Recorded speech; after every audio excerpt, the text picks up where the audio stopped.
previous video, I had talked about this normal form, which looks like a vector x prime is equal to a times x plus f, where x is equal to xy. It's the thing we're looking for. And in general, these solutions are of this form: x equal to c1 f1 of t plus c2 f2 of t, y is c1 f3 of t plus c2 f4 of t. These f's, these functions, can be very different, but the coefficients are going to match here, the c1s and c2s. So let's look at a different way to write this. Instead, I'm going to write it as my vector x. I'm then going to have a c1 times the first entries, f1, f2, or f1, f3, plus a c2 times the second entries, f2, f4. Another way to write this more compactly would be that x is equal to c1 times some vector x1 plus c2 times some vector x2. And we need one thing in particular. We need these two vectors x1 and x2 to be linearly independent. And so we want to see exactly what that means. What does it mean to be linearly independent? And I'm going to look at a couple of different ways to show this. Let's consider a specific example. I want to look at this vector here, e to the 2t, 5e to the 2t, plus 2e to the 2t, 3e to the 2t. Now I want to know, are these vectors linearly independent, and what does that even mean? Let's start by looking what this means in Desmos.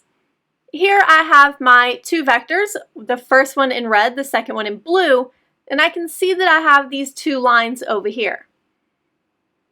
Linearly independent means that these lines are distinct. They're not the same line.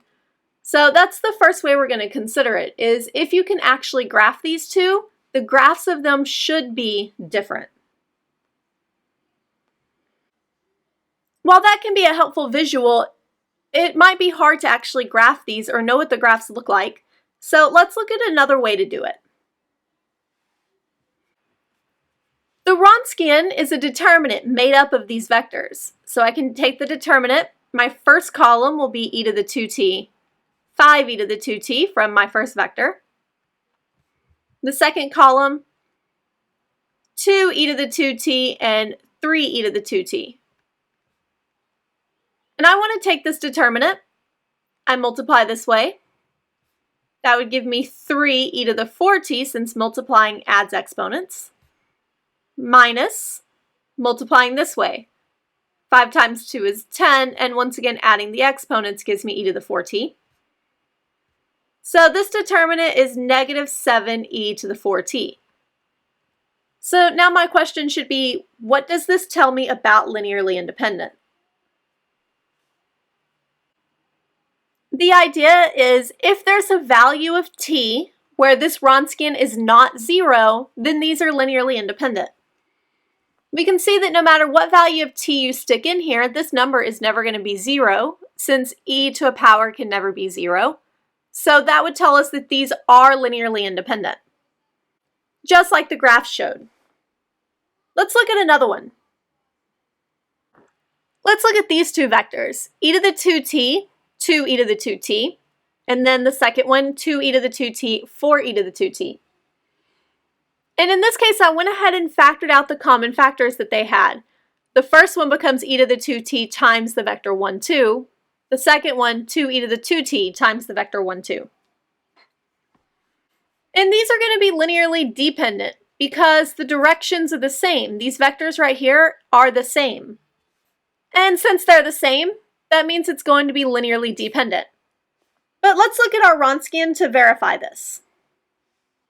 We would have the determinant of e to the 2t, 2e to the 2t. The second column would be 2e to the 2t, 4e to the 2t. When I try to take this determinant, multiplying this way would give me 4e to the 4t. And then we subtract multiplying this way, which is 4e to the 4t, which does give me 0. So that verifies that these are dependent. Now let's look at one more way to determine dependence. I want to look at an equation like this. C1 times the first vector plus C2 times the second vector equal to 0. And we're always going to have a 0 over here on the right when we're looking at independence. And what I want to know is, are there non-zero values for C1 and C2 that would make this equation true? And if so, that means they're linearly dependent. And we can see that it does work. If I let C1 be equal to 2 and C2 equal to -1, the first row would then become 2 e to the 2t for the C1 e to the 2t. C2 times 2 e to the 2t would be -2 e to the 2t equal to 0. That's true. If I look at my second row, this right here, C1 times 2 e to the 2t would be 4 e to the 2t.